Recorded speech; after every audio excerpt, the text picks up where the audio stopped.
The porcelain throne gleamed with artificial light, its towers wrapped in silver banners proclaiming purity, unity, and endless prosperity. Inside, however, the corridors smelled of burnt ozone and fear.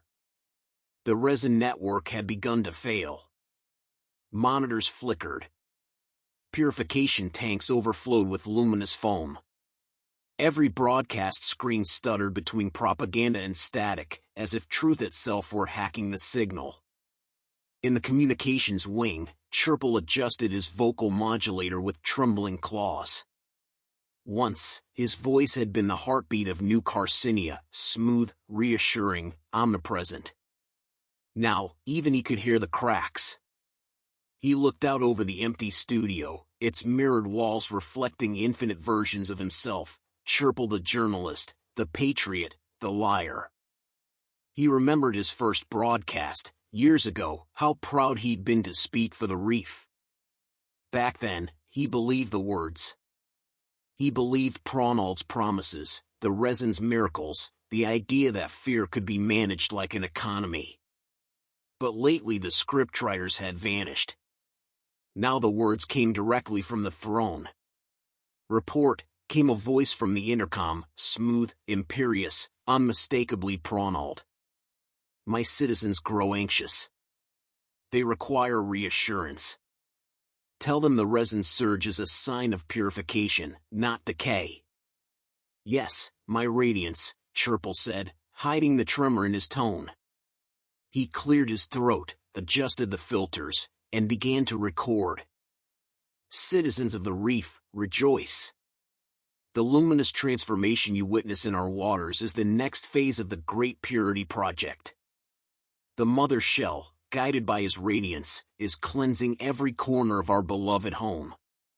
Those who doubt this blessing reveal their corruption. Stay calm.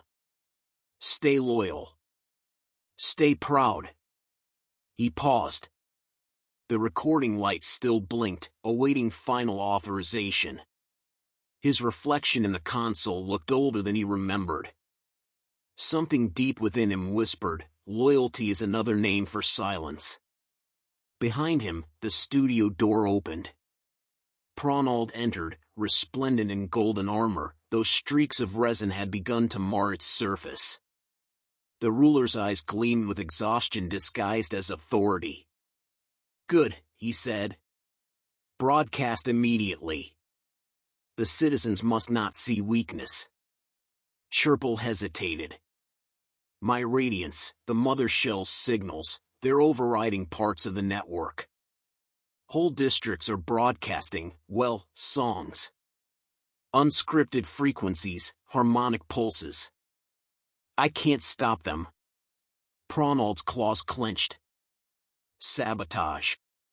Mimic contamination. The guard will purge it. Chirple turned the monitor toward him. The display showed live footage from across the reef. Crowds gathering in the streets, not rioting but singing, their voices merging with the new harmonic frequencies. Color flowed through the water, not the artificial glow of resin, but living light. It's spreading faster than any order can stop, Chirple whispered. Even your soldiers are singing now. Prawnald stared at the images. For a moment, something like awe crossed his face. Then rage. Then we will silence the source, he said coldly. Cut the network, isolate the mother shell, and if necessary, collapse the lower reefs. Chirple froze. Collapse? Millions live there. They are already contaminated, Prawnald snapped. Better to drown corruption than let it reach the throne. The room vibrated with the sound of sirens. Emergency lights bathed them in crimson. A guard burst through the door. My radiance. The transmission tower, it's been seized. The council's rebels are broadcasting from within. Prawnald turned on Chirple, his voice suddenly cold and measured. You knew, he said. You let them infiltrate the network. Chirple's heart pounded. No, my radiance, I swear. Loyalty, Prawnald said softly, is the armor that must never crack. And yet yours has. He drew a ceremonial spear from the wall, once a symbol of unity, now an instrument of accusation. Your voice carried our truth across the reef. It will now carry our warning. 2 guards seized Churple by the arms. He struggled, pleading. You need me. The people still listen to me, I can calm them.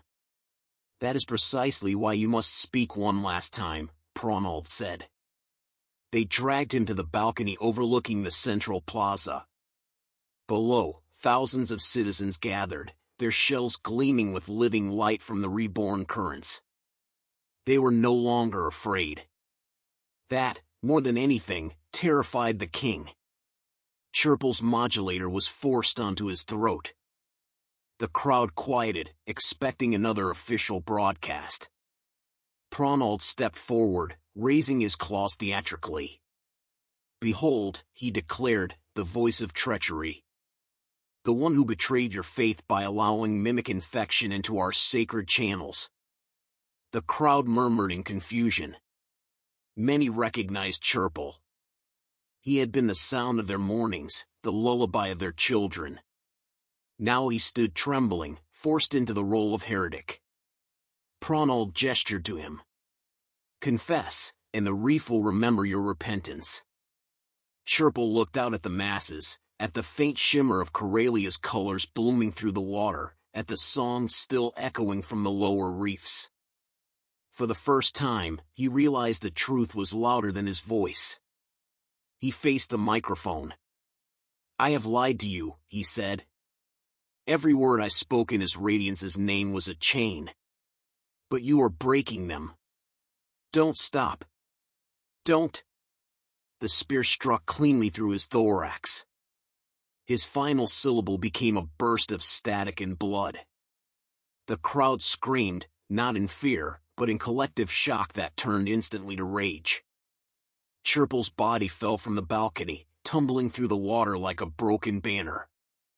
As it struck the plaza floor, his modulator shorted, releasing the last fragments of his voice into every broadcast channel simultaneously. Across the reef, his death cry merged with the harmonic frequencies of the mother shell, turning into music, raw and uncontainable. Don't stop, it repeated, over and over, until even the walls seemed to echo it.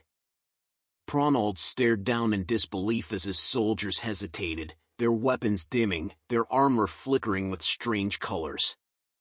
The propaganda screens shattered one by one, replaced by the pulsing spectrum of the awakened current. In that instant, the martyrdom of Churple became the reef's first true song of freedom. Far below, in the flooded tunnels, Krill and the others heard the transmission. They paused, listening. Corellia closed her eyes. He died speaking, she said. Scuttle nodded grimly. Then the lie has lost its tongue. Barnaby's claws tightened. And the war has found its voice. Krill looked upward, where light from the mother shell began to pierce the darkness like dawn breaking underwater. Then let it sing, he whispered. Let it sing until even silence learns the tune.